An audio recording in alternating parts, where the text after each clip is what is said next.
Hello विद्यार्थी मित्रों, ધોરણ 11 ફિઝિક્સ વિષયમાં ચેપ્ટર નંબર 9 આપણે કન્ટિન્યુ કરીએ છીએ. ઘન પદાર્થના યાંત્રિક ગુણધર્મો. ઘન પદાર્થના યાંત્રિક ગુણધર્મોનો છેલ્લો અને થિયરીનો અગત્યનો એવો ટોપિક આપણે આજે કવર કરીશું.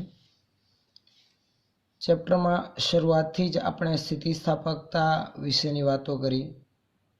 લગાડેલા બાહ્ય બળ કે વિરૂપક બળ આધારિત પદાર્થમાં ઉદ્ભવતું વિરૂપણ એટલે કે વિકૃતિના પ્રકારો જોયા. આ ઉપરાંત ક્ષેત્રફળ દીઠ ઉદ્ભવતું પુનઃસ્થાપક બળ એટલે કે પ્રતિબળની ચર્ચા આપણે કરી.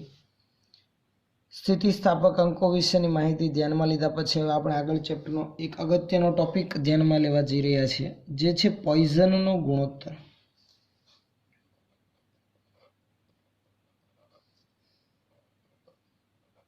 થિયરીનો આગળનો ટોપિક આપણો પોઈઝનનો ગુણોત્તર. પોઈઝનનો ગુણોત્તર શું છે તેના વિશેની માહિતી આપણે ધ્યાનમાં લઈએ. મિત્રો, આગળ આપણે ભણી ગયા કે પદાર્થની લંબાઈમાં વધારો કરવા માટે આપણે તેના આડછેદને લંબરૂપે બહારની તરફ બાહ્ય બળ લગાડતા હોઈએ છીએ. એટલે કે લંબાઈમાં વધારો કરવા માટે આપણે એ પ્રકારનું બળ લગાડીએ છીએ. પણ જો લંબાઈનો ઘટાડો કરવો હોય તો આડછેદને લંબરૂપે અંદરની તરફ આપણે બાહ્ય બળ લગાડતા હોઈએ કે વિરૂપક બળ લગાડતા. ઉદાહરણ તરીકે મારો કહેવાનો અર્થ આવો છે. જુઓ, સમજૂતી ખાતર એક આકૃતિ આપણે દર્શાવી રાખીએ. ધારો કે આ કોઈ નળાકાર છે. આ નળાકારની આપણે લંબાઈ વધારવી છે, તો બાહ્ય બળ કે વિરૂપક બળ કઈ રીતે લગાડવાના છે? તો આડછેદને લંબ રૂપે બહારની તરફ લંબાઈમાં વધારો કરવા માટે આપણે લગાડીશું. અને જો લંબાઈનો ઘટાડો કરવો હશે તો લગાડેલું બાહ્ય બળ કે વિરૂપક બળ જે દર્શાવેલ છે એરો એની વિરુદ્ધ દિશામાં એટલે કે અંદરની તરફ હશે, જો લંબાઈ ઘટાડવી હશે તો. આમ પદાર્થની લંબાઈમાં ફેરફાર કરવા જતાં જ્યારે આપણે આડછેદને લંબરૂપે બાહ્ય બળ લગાડીએ છીએ ત્યારે લંબાઈનો ફેરફાર તો થાય જ છે, એટલે લંબાઈ વધે છે અથવા તો ઘટે છે. પણ લંબાઈના ફેરફાર દરમિયાન લગાડેલા બાહ્ય બળને વિરુદ્ધ એવા પરિમાણમાં, વિરુદ્ધ એટલે કે ઇન્સર્ટ ટૂંકમાં કહેવાનો અર્થ કે લંબ એવા પરિમાણમાં, જો લગાડેલું બાહ્ય બળ આ રીતે છે, શિરોલો આમ બહારની તરફ લગાડીએ છીએ તો એને લંબ એવું પરિમાણ શું થશે? આ નળાકારનો વ્યાસ અથવા તો બીજું વ્યાસનું અડધું મૂલ્ય એટલે કે ત્રિજ્યા. એમાં શું થવાનો છે? તો કે ઘટાડો થશે. સ્વાભાવિક છે કે દ્રવ્ય તરીકે ધારો કે આપણે રબર ધ્યાનમાં લઈએ, એની લંબાઈમાં વધારો કરવા જઈએ ત્યારે આપણને સ્પષ્ટપણે અનુભવાય છે, કારણ કે એમાં સરળતાથી ઓછા મૂલ્યના બળ દ્વારા આપણે હાથથી જ લંબાઈમાં વધારો કરી શકીએ છીએ. જો આ રબર હોત અને હું એને બહારની તરફ બાહ્ય બળ લગાડીને આમ ખેંચે તો એના આડછેદમાં, વ્યાસમાં, ત્રિજ્યામાં શું થાય છે? ઘટાડો નોંધાય છે. તો લંબાઈને લંબ અથવા તો કહી શકાય લગાડેલા બાહ્ય બળને લંબ એવું એક પરિમાણ, પછી વ્યાસ લઈએ કે ત્રિજ્યા લઈએ, એમાં ફેરફાર થાય છે અને ફેરફાર વિરુદ્ધ પ્રકારનો હોય છે.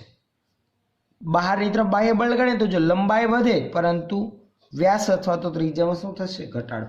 એ જ રીતે જો લગાડેલું બાહ્ય બળ અંદરની તરફ હશે, લંબાઈ ઘટાડવા ઈચ્છતા હશું તો વ્યાસ અથવા તો ત્રિજ્યામાં શું થશે? વધારો. આમ લાગુ પાડેલ બળને લંબ એવી વિકૃતિને શું કહેવામાં આવે છે? પાર્શ્વિક વિકૃતિ. કારણ કે લાગુ પાડેલ બળને લંબ એવા પરિમાણ વ્યાસ કે ત્રિજ્યામાં ફેરફાર થયો એટલે કે વ્યાસ કે ત્રિજ્યામાં વિકૃતિ ઉત્પન્ન થઈ. તો એ લંબ વિકૃતિને શું કહેવામાં આવે છે? પાર્શ્વિક વિકૃતિ કહે છે. ખાસ અહીંયા એક નાની એવી માહિતી ધ્યાનમાં લઈ રાખીએ કે ધારો કે આ છે ધ્યાનમાં લીધેલા નળાકારની ત્રિજ્યા r અને બીજું વ્યાસ સ્વરૂપે દર્શાવ્યું, તો ધારો કે તેનો વ્યાસ આપણે લખી રાખીએ કે ભાઈ કેટલો છે? d જેટલો છે. લગાડેલું બળ આપણે સમજવા ખાતર બહારની તરફ લગાડેલ છે. લંબાઈ l માં શું કરવો છે? આપણે વધારે. આ સમજૂતી માટેની જ માહિતી આપણે ધ્યાનમાં લઈ રહ્યા છીએ. બરાબર છે? ખ્યાલ આવે છે? તો આમ બહારની તરફ બાહ્ય બળ લગાડવા જતાં આડછેદની ત્રિજ્યા કે વ્યાસમાં શું થવાનો છે? ઘટાડો થશે. લખી રાખે આડછેદની ત્રિજ્યા અથવા તો વ્યાસ ઘટશે. બાહ્ય બળ કે વિરૂપક બળ લગાડતા એ બળને લંબ એવા પરિમાણમાં શું નોંધાય છે? ફેરફાર નોંધાય છે. એટલે કે તેમાં શું ઉદ્ભવશે? વિકૃતિ. આ વિકૃતિને મિત્રો કહેવામાં આવે છે પાર્શ્વિક વિકૃતિ. તો લખી રાખીએ અહીં લાગુ પાડેલ બળને લંબ, લાગુ પાડેલ બળને લંબ વિકૃતિને શું કહેવામાં આવે છે? પાર્શ્વિક વિકૃતિ કહે છે. અથવા તો સાદી ભાષામાં કહી શકાય લાગુ પાડેલા બળને લંબ એવા પરિમાણમાં ફેરફાર થવાથી ઉદ્ભવતી વિકૃતિને શું કહેવાય? પાર્શ્વિક વિકૃતિ. આ પાર્શ્વિક પરિમાણ કયા? પાર્શ્વિક પરિમાણ તરીકે ત્રિજ્યા આવશે અને વ્યાસ આવશે. બરાબર છે. એમાં નોંધાતો ફેરફાર કેટલો? તો કે આપણે એના માટે એક ઉદાહરણ ધ્યાનમાં લઈએ અને એના આધારિત આપણે પોઈઝનના ગુણોત્તરની આગળ સ્પષ્ટતા કરીએ. પણ આ તો આપણે વાત કરી કે નોર્મલ વસ્તુ, કે આ રીતે બાહ્યબળ લગાડવા જતાં આ પરિમાણો લંબાઈને સમાંતર આપણે બહારની તરફ બાહ્યબળ લગાડતા, વિરૂપક બળ લગાડતા લંબાઈમાં ફેરફાર કરવા જતાં એને લંબ એવા પરિમાણમાં ફેરફાર નોંધાય છે. પણ એના વિશેની માહિતી એક સાયમન પોઈઝન નામના ભૌતિક શાસ્ત્રીએ શોધી કાઢ્યું કે આ જે પાર્શ્વિક વિકૃતિ છે એ જો લગાડેલા બાહ્યબળ આધારિત ઉદ્ભવતું પ્રતિબળ એટલે કે પદાર્થમાં ઉદ્ભવતી વિકૃતિ માટે જો એ લગાડેલા બાહ્યબળ આધારિત પ્રતિબળ વિરુદ્ધ વિકૃતિનો વક્ર આપણે જેમાં દર્શાવ્યું તેમ એક સ્થિતિસ્થાપકતાની હદ હતી. સ્થિતિસ્થાપકતાની હદ એટલે કે લગાડેલું બાહ્યબળ આપણે હટાવી લઈએ તો પદાર્થ પોતાની મૂળ સ્થિતિમાં સંપૂર્ણપણે પાછો આવી જતો, એવી એક હદ આપણે ધ્યાનમાં લીધેલી હતી. એનાથી વધુ બાહ્યબળ લગાડીએ તો પછી મૂળ સ્થિતિમાં પાછો આવતો નથી. તો જો લગાડેલું બાહ્યબળ કે વિરૂપક બળ એ સ્થિતિસ્થાપકતાની હદ કરતાં ઓછા મૂલ્યનું લગાડવામાં આવેલું હોય તો એવા સંજોગોમાં મળતી પાર્શ્વિક વિકૃતિ અને સંગત વિકૃતિ એકબીજાના સમપ્રમાણમાં જાણવા મળે છે. એવું સૌપ્રથમ સાયમન પોઈસન નામના ભૌતિક શાસ્ત્રીએ શોધી કાઢ્યું. નોંધી રાખીએ એક અગત્યની બાબત કે સાયમન પોઈસન નામના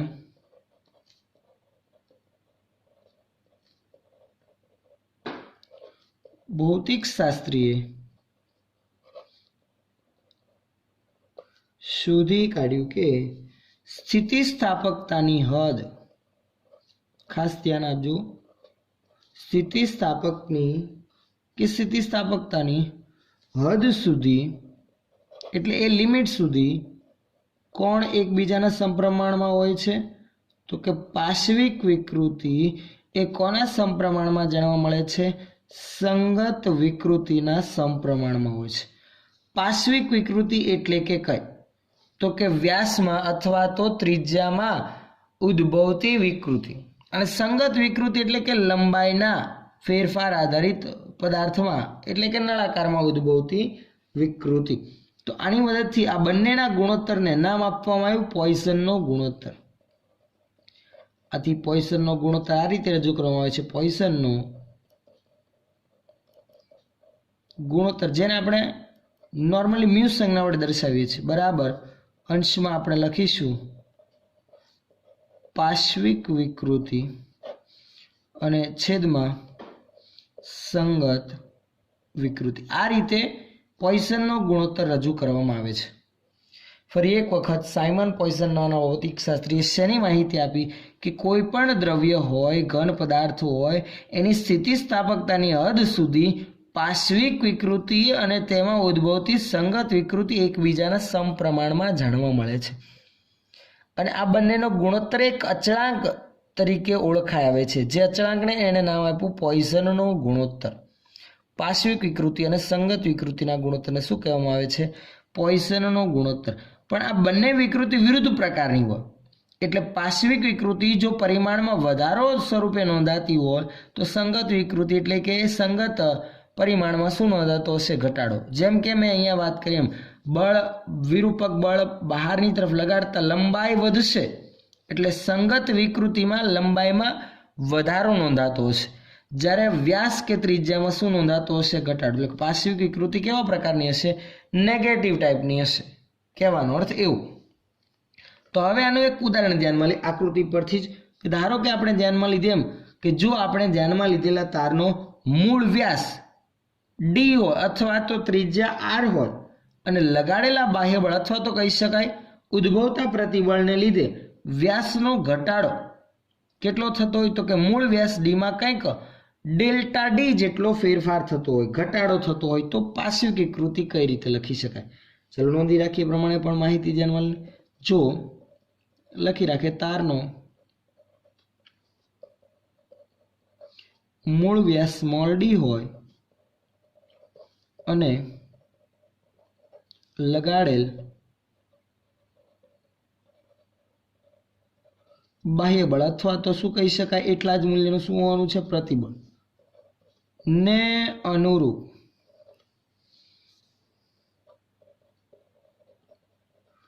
વ્યાસમાં થતો ઘટાડો ડેલ્ટા ડી હોય તો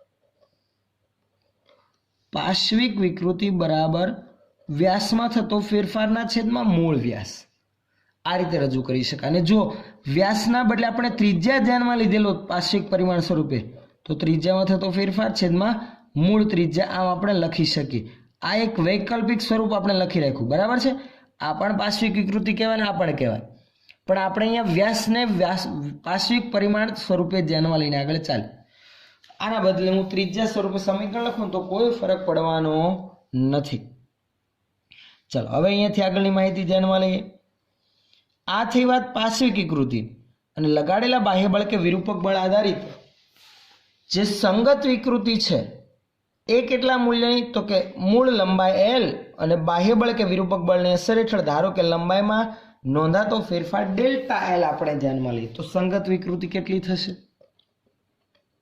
તેમજ લખી રાખીએ જો તારની મૂળ લંબાઈ એલ હોય અને લગાડેલ બાહ્ય બળને અનુરૂપ લંબાઈમાં થતો ફેરફાર એટલે કે વધારો ચલો ફેરફાર હું અહીંયા ઉપર લખી રાખું છું લંબાઈમાં થતો વધારો ડેલ્ટા એલ હોય તો સંગત વિકૃતિ બરાબર લંબાઈમાં થતો ફેરફાર ના છેદમાં મૂળ લંબાઈ સ્વરૂપે આપણે સંગત વિકૃતિને રજૂ કરીએ છીએ જે આપણને ખ્યાલ જ છે આગળ વિકૃતિની થિયરી ધ્યાનમાં લીધી તેમાં આપણે ચર્ચા કરેલી છે માટે સીધો જ આપણે પોઈસનનો ગુણોત્તર આ રીતે રજૂ કરી શકીએ પોઈસનનો ગુણોત્તર મ્યુ બરાબર અંશમાં શું આવશે તો હમણાં વાત કરીએ એમ પાર્શ્વિક વિકૃતિ ના છેદમાં શું આવશે તો કે સંગત વિકૃતિ પાર્શ્વિક વિકૃતિ એટલે કે ડેલ્ટા ડી ના છેદમાં ડી અને સંગત વિકૃતિ એટલે કે ડેલ્ટા એલ ના છેદમાં એલ બરાબર છે આ રીતે આપણે પોઈસનના ગુણોત્તરને રજૂ કરી છે આનો એકમ કયો આવશે તો કે અંશ અને છેદમાં તમે જોશો તો બંને વિકૃતિ જ છે એટલે એકમ સ્વરૂપે શું લખી શકીએ તો કે કોઈ એકમ નથી શું છે પરિમાણ રહિત ભૌતિક રાશિ છે કોઈ એકમ નહીં તો પારિમાણિક સૂત્ર પણ શું આવશે m0 l0 અને t0 એક પ્રકારનો શું છે અચળાંક જ છે શું છે અચળાંક પણ આ અચળાંક કોની માહિતી આપે તો કે બે પ્રકારની વિકૃતિનો ગુણોત્તર ખાસ સંગત વિકૃતિ છે તો તમે પરિચિત છો પાર્શ્વિક વિકૃતિ કોને કહેવાય એ જ આપણે ખાસ ધ્યાન રાખવું લગાડેલા બળને લંબ પરિમાણમાં નોંધાતા ફેરફાર આધારિત ઉદ્ભવતી વિકૃતિને આપણે શું કહીએ છીએ પાર્શ્વિક વિકૃતિ કહીએ છીએ પછી પાર્શ્વિક પરિમાણ વ્યાસ લઈ શકાય અથવા તો ત્રિજ્યા પણ લઈ શકાય જે ઉદ્ભવતી સંગત વિકૃતિની વિરુદ્ધ પ્રકારની એટલે કે લંબાઈ વધતી હોય તો વ્યાસ કે ત્રિજ્યા ઘટશે અને જો લંબાઈ ઘટતી હશે તો વ્યાસ કે ત્રિજ્યામાં શું નોંધાતો હશે વધારો નોંધાતો હશે આ પોઈઝનના ગુણોત્તરનું મૂલ્ય મિત્રો સ્ટીલ માટે કંઈક 0.28 થી 0.33 વચ્ચે મળી આવે છે.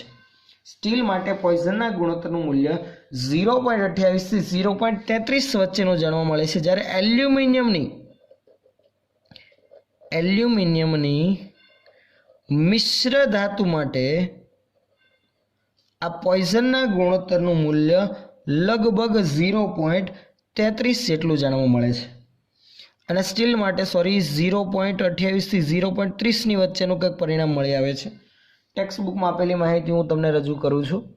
આપણે એનસીઈઆરટીની ટેક્સ્ટ બુક પ્રમાણે કંઈક સ્ટીલ માટે પોઈઝનના ગુણોત્તરનું મૂલ્ય 0.28 થી 0.30ની વચ્ચે જાણવા મળે છે. જ્યારે એલ્યુમિનિયમની મિશ્ર ધાતુ માટે આ પોઈઝનના ગુણોત્તરનું મૂલ્ય 0.33 જેટલું જાણવા મળે છે. તો આથી વાત મિત્રો પોઈઝનના ગુણોત્તર વિશેની એકદમ સરળ અને અગત્યની થિયરી. નેક્સ્ટ થિયરી તરફ હવે આપણે આગળ વધીએ.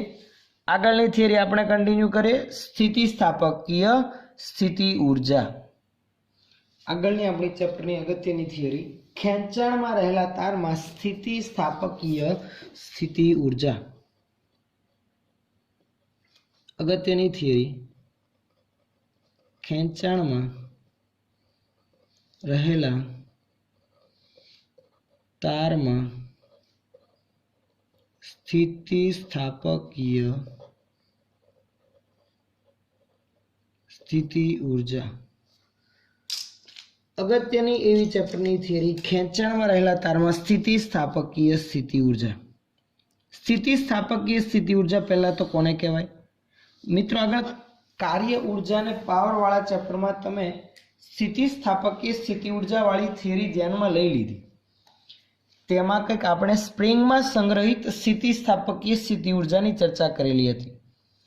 અહીંયા આપણે આવી જ એક સ્થિતિસ્થાપકીય સ્થિતિ ઉર્જાની ચર્ચા કરવાની છે, પણ ખેંચાણમાં રહેલ તાર એટલે કે ઘન પદાર્થ હશે. કોઈ પણ તાર છે, ઘન પદાર્થ છે, એની જ્યારે લંબાઈમાં વધારો કરવા માટે આપણે બાહ્ય બળ કે વિરૂપક બળ લગાડીએ છીએ, ખેંચાયેલી સ્થિતિમાં હોય અને એની લંબાઈ મૂળ લંબાઈથી કંઈક થોડીક આપણે વધારો કરવી હોય, ત્યારે આપણે બાહ્ય બળ વડે શું કરવું પડે છે? કાર્ય કરવું પડે છે. આ કરેલું જ કાર્ય મિત્રો તારમાં કે ઘન પદાર્થમાં સ્થિતિસ્થાપકીય સ્થિતિ ઉર્જા સ્વરૂપે શું થાય છે? સંગ્રહ પામે છે. તેના માટે પણ એક નાની એવી આકૃતિ, એક નળાકાર તાર ધ્યાનમાં લઈએ. ધારો કે આ છે ધ્યાનમાં લીધેલ નળાકાર તાર કે જેની મૂળ લંબાઈ ધારો કે આપણે લખી રાખીએ મૂળ લંબાઈ છે L જેટલી, અને એનું આડછેદનું ક્ષેત્રફળ ધારો કે તેનું આડછેદનું ક્ષેત્રફળ કેપિટલ A છે. મૂળ લંબાઈ તેની કેટલી છે? તો કે મૂળ લંબાઈ ધારો કે તેની આપણે ધ્યાનમાં લઈ રાખેલ છે કેપિટલ L. હવે આ તારને ખેંચાયેલી સ્થિતિમાં રાખેલ છે, એટલે કે ધારો કે આપણે તાર પર બાહ્ય બળ કે વિરૂપક બળ બહારની તરફ લગાડીએ છીએ અને લગાડેલા બાહ્ય બળ કે વિરૂપક બળની અસર હેઠળ તારની કંઈક લંબાઈમાં વધારો નોંધાશે. અને તારની લંબાઈ વધારતા કે વધારવા માટે જે આપણે બાહ્ય બળ દ્વારા કાર્ય કર્યું એ જ તારમાં ઉર્જા સ્વરૂપે સંગ્રહ થાય છે. ધારો કે આપણે લગાડેલા બાહ્ય બળ Fની અસર હેઠળ તેની કંઈક લંબાઈ વધે છે. ધારો કે લંબાઈનો વધારો આપણે હમણાં સમજવા ખાતર અહીંયા દર્શાવી રાખીએ આટલો છે. કેટલો? ધારો કે ડેલ્ટા L બરાબર લંબાઈના વધારાને હું સ્મોલ l વડે દર્શાવું છું. તારની લંબાઈ વધારી, કેટલી વધારી? L હતી એમાં સ્મોલ l જેટલો આપણે વધારો કરવો છે. તો વધારો કરવા માટે આપણે જે બાહ્ય બળ દ્વારા કાર્ય કરીને કાર્ય જ ગણીએ તો એ જ કાર્ય તારમાં સ્થિતિસ્થાપકીય સ્થિતિ ઉર્જા સ્વરૂપે શું થાય છે? સંગ્રહ પામે છે. તો ખાસ અગત્યની બાબત નોંધી રાખીએ કે જ્યારે કોઈ તારને તણાવ, પ્રતિબળ અથવા તો કહી શકાય બાહ્ય બળ હેઠળ રાખેલ હોય ત્યારે આપણે જે બાહ્ય બળ દ્વારા કાર્ય કરીએ છીએ કોના વિરુદ્ધ કરીએ છીએ? આંતરિક. ત્યારે આંતરિક બળ વિરુદ્ધ શું થતું હોય છે? કાર્ય થતું હોય છે. આંતરિક બળ એટલે કેવું? તો કે અંદરના રહેલા અણુ અથવા તો પરમાણુ વચ્ચે લાગતું આકર્ષીય બળની વિરુદ્ધ આપણે બાહ્ય બળ લગાડીને કંઈક લંબાઈનો વધારો કરવા ઈચ્છીએ છીએ. તો આ આંતરિક બળ વિરુદ્ધ શું થતું હોય છે? કાર્ય, જે આપણને દેખાતું નથી બહારથી, અને એ જ કાર્ય તારમાં ઉર્જા સ્વરૂપે સંગ્રહ થાય છે. તો લખી રાખીએ, આ કાર્ય તારમાં સ્થિતિસ્થાપકીય સ્થિતિ ઉર્જા સ્વરૂપે સંગ્રહ પામે છે. તો આપણે આ જ કાર્યની ગણતરી કરીશું, ને એ કાર્યને જ છેવટે આપણે શેના વડે દર્શાવીશું? સંગ્રહિત થતી સ્થિતિસ્થાપકીય સ્થિતિ ઉર્જા. તો એવી સ્થિતિસ્થાપકીય સ્થિતિ ઉર્જાની ગણતરી આગળ વધે એના માટે ધારણા ધ્યાનમાં લઈ રાખીએ.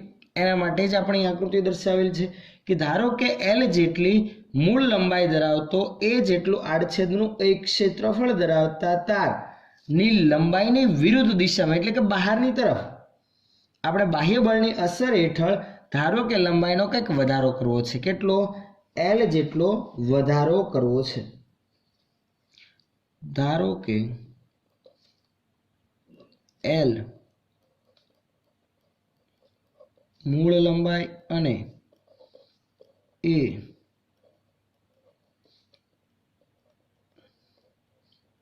આડછેદનું ક્ષેત્રફળ ધરાવતા તાર પર જ્યારે લંબાઈની દિશામાં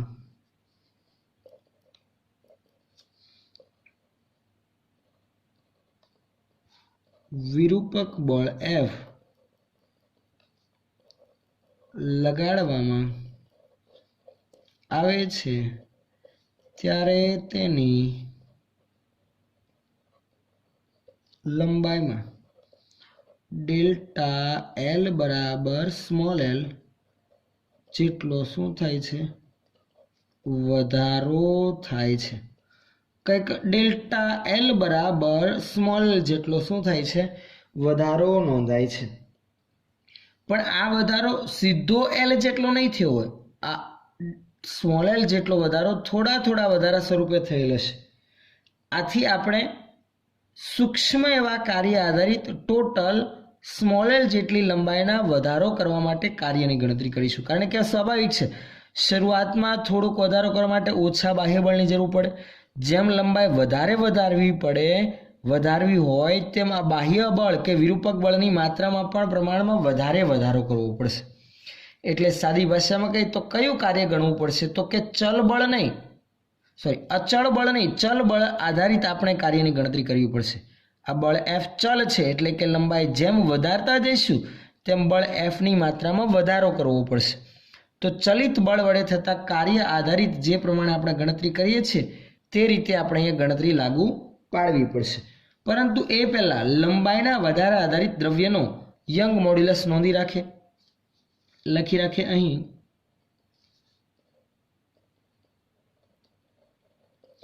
ધ્યાનમાં લીધેલ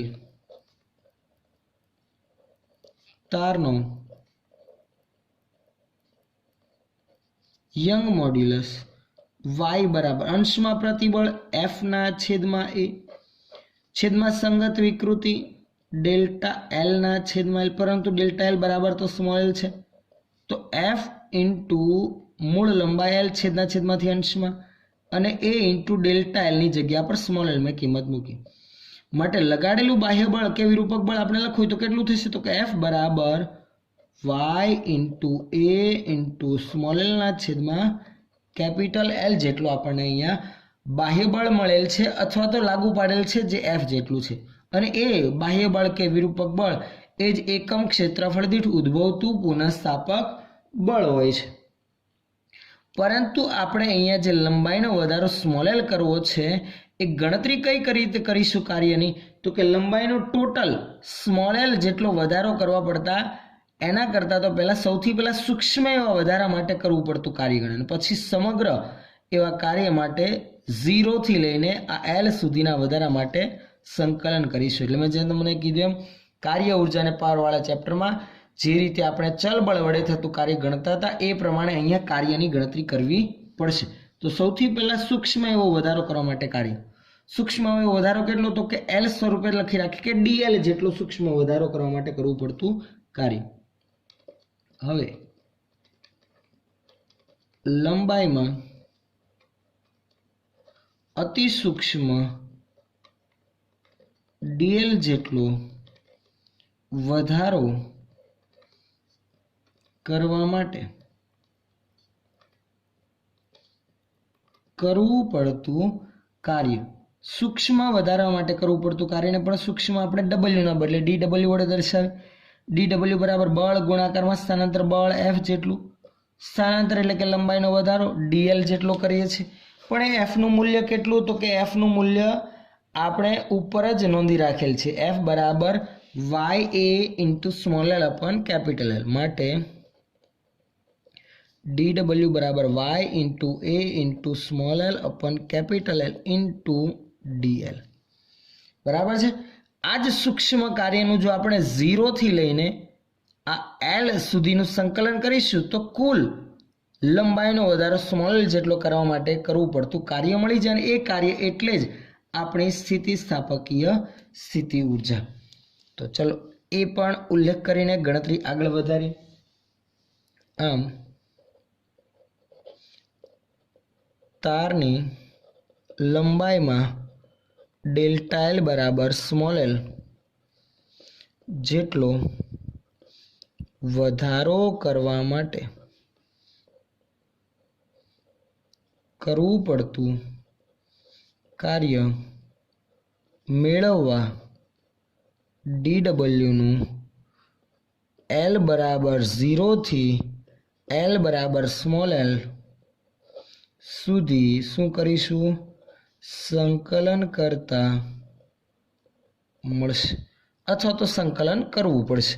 તો એ સંકલનની ગણતરી આગળ વધારે માટે કુલ કાર્ય બરાબર સંકલન 0થી લઈને એલની કિંમત સ્મોલ એલ જેટલી છે. એટલે કે એલ બરાબર 0થી એલ બરાબર સ્મોલ એલ જેટલો વધા. હવે આપણે બાકીના પદો લખી રાખીએ. તો કે ડી ડબલ્યુનું જ આપણે સંકલન કરવાનું હતું. સંકલન 0થી સ્મોલ એલ ડી ડબલ્યુની કિંમત y into A into small L upon capital L into DL. અચળ પદો બહાર લઈ લઈએ આપણે. વાય એ અને મૂળ લંબાઈ એલ. લંબાઈનો વધારો કરવા જતાં જેમાં ફેરફાર નથી થવાનો, મૂળ પરિમાણ આપણે નોંધી રાખીએ. હવે એલની સાપેક્ષે એલનું સંકલનનો નિયમ ઘાતાંકવાળો લાગુ પાડીએ તો શું આવશે? ઘાતમાં 1નો ઉમેરો ટોટલ ઘાત છેદમાં એટલે 1 ઘાત છે એલની 2 ઘાત અને છેદમાં 2 આવી જશે 0થી સ્મોલ એલ. વાય એ છેદમાં કેપિટલ એલ. હવે એલ સ્ક્વેર બાય 2 પહેલાં એલની જગ્યા પર અપર લિમિટ લખતા પછી માઇનસ ને પછી 0 લખીશ તો એનું જ પદ આવશે. હવે જરાક અહીંયા આપણે થોડોક ફેરફાર કરીશું. ધ્યાન આપજો સમીકરણમાં. જે છેદના 2 છે ને હું અહીંયા પહેલાં 1/2 સ્વરૂપે આગળ લખી દઉં છું. પછી એક માત્ર યંગ મોડ્યુલસ આપણે લખી રાખીએ. 1/2 આવી ગયું, વાય આવી ગયું. હવે જે આ એલ સ્ક્વેર છે, એલ છે સ્મોલ, એ લંબાઈનો વધારો છે. એ એલ અને છેદમાં કેપિટલ એલ છે મૂળ લંબાઈ છે. એ મૂળ લંબાઈને એક સાથે લખીએ ગુણોત્તર સ્વરૂપે. સ્મોલ એલનો વર્ગ છે તો આખાનો જો હું વર્ગ કરું તો જો છેદમાં તો એક જ એલ હતો, આખાનો વર્ગ એટલે કે અહીંયા પણ એલ સ્ક્વેર થઈ ગયું. તો એ વધારાના એલને હું અહીંયા ગુણાકારમાં લઈ લઉં. હવે જુઓ સાદરૂપ આપો એટલે ખબર પડે. આ એલ કેન્સલ થઈ જાય તો એ સ્મોલ એલ સ્ક્વેર છેદમાં માત્ર કેપિટલ એલ. એ સ્મોલ એલ સ્ક્વેર છેદમાં માત્ર કેપિટલ એલ. બરાબર હતું એનું જ પરિમાણ છે. આમ લખવાનું કારણ શું? તો કે હવે જુઓ જરાક ધ્યાનથી. વાય એટલે કે શું? દ્રવ્યનો યંગ મોડ્યુલસ. આ સ્મોલ એલના છેદમાં કેપિટલ એ મિત્રો બીજું કંઈ જ નથી, ડેલ્ટા એલ અપોન એલ છે. એટલે કે સંગત વિકૃતિ છે. તો આપણે આમ લખી શકાય વિકૃતિ, અને આખાનો વર્ગ છે તો વિકૃતિનો વર્ગ, અને એ ઇન્ટુ એલ નળાકારનો આડછેદનું ક્ષેત્રફળ અને લંબાઈનો ગુણાકાર કરીએ તો નળાકારનું શું આવશે? કદ આવશે તો ગુણાકારમાં શું લખી રાખીએ કદ કોનું ધ્યાનમાં લીધેલા તારનું કદ તો આમ એક કાર્યનું મૂલ્ય કેટલું મળી આવે છે આપણને તો કે કાર્યનું મૂલ્ય 1/2 ઇન્ટુ યંગ મોડ્યુલસ ઇન્ટુ વિકૃતિનો વર્ગ ગુણાકારમાં કદ જેટલું આપણને મળે છે હજુ આપણે આની રીતે વ્યવસ્થિત લખી શકીએ અને એ જ કાર્ય એટલે જ આપણી સ્થિતિસ્થાપકીય સ્થિતિ ઉર્જા એટલે એ કાર્ય W ની જગ્યા પર હવે સ્થિતિસ્થાપકીય સ્થિતિ ઉર્જા U વડે દર્શાવી U બરાબર 1/2 હવે ધ્યાન આપજો જુઓ યંગ મોડ્યુલસ ગુણાકારમાં વિકૃતિ એટલે કે પ્રતિબળ આવે આપણને ખબર છે યંગ મોડ્યુલસ y બરાબર પ્રતિબળના છેદમાં વિકૃતિ તો પ્રતિબળ બરાબર યંગ મોડ્યુલસના ગુણાકારમાં વિકૃતિ આ યંગ મોડ્યુલસ ગુણાકારમાં વિકૃતિનો વર્ગ છે એક વિકૃતિ સાથે ગુણાકારમાં લેલું તો શું બની જાય પ્રતિબળ અને હજુ એક વિકૃતિનું પદ બાકી રહે વિકૃતિ ગુણાકારમાં કદ ખબર પડી આ સમીકરણનો ઉપયોગ કરીને આપણે અહીંયા યંગ મોડ્યુલસના ગુણાકારમાં વિકૃતિની જગ્યા પર એક પ્રતિબળ લખી રાખ્યું તો આ છે તારમાં સંગ્રહિત સ્થિતિસ્થાપકીય સ્થિતિ ઉર્જા પણ મારે તારમાં એકમ કદ દીઠ કેટલી સંગ્રહ પામી મેળવવી તો ભાગાકારમાં કદ કરવું પડશે અહીં એકમ કદ દીઠ સંગ્રહિત સ્થિતિસ્થાપકીય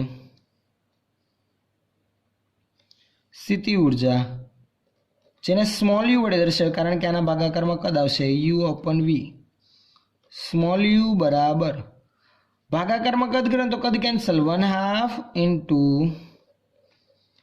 પ્રતિબળ ઇન્ટુ વિકૃતિ એટલે નામ લખી શકાય 1/2 પ્રતિબળ એટલે સિગ્મા અને વિકૃતિ એટલે કે એરરને સ્મોલ e વડે દર્શાવી રાખે તો આ છે આપણા ખેંચાણમાં રહેલા તારમાં સ્થિતિસ્થાપકીય સ્થિતિ ઉર્જાનું સમીકરણ તમે ધ્યાનથી જોશો તો કંઈક એકદમ સિમ્પલ અને સરળ સમીકરણ છે ફાઇનલ સમીકરણ ખૂબ જ અગત્યનું યાદ રાખવું જે પણ હું અંડરલાઈન કરું છું તે સમીકરણ આપણે શોર્ટ ક્વેશ્ચનમાં ઉપયોગ કરી શકીએ આજે છે ને એ શું છે એકમ કદ દીઠ સ્થિતિસ્થાપકીય સ્થિતિ ઉર્જા છે જે લાસ્ટમાં સમીકરણ મેળવ્યું માત્ર સ્થિતિસ્થાપકીય સ્થિતિ ઉર્જાની વાત કરીએ તો એના માટે આ સમીકરણ ધ્યાનમાં લેવાનું રહેશે આ ઉપરાંત આ સમીકરણ પણ કહી શકાય કારણ કે ગણતરી કરવા જઈએ ત્યારે પ્રતિબળ વિકૃતિ અને યંગ મોડ્યુલ્સના બદલે આપણે સંજ્ઞા સ્વરૂપે સમીકરણનો વધારે પ્રમાણમાં ઉપયોગ કરતા હોય તો આ છે ખેંચાણમાં રહેલા તારમાં સ્થિતિસ્થાપકીય સ્થિતિ ઉર્જા વિશેની માહિતી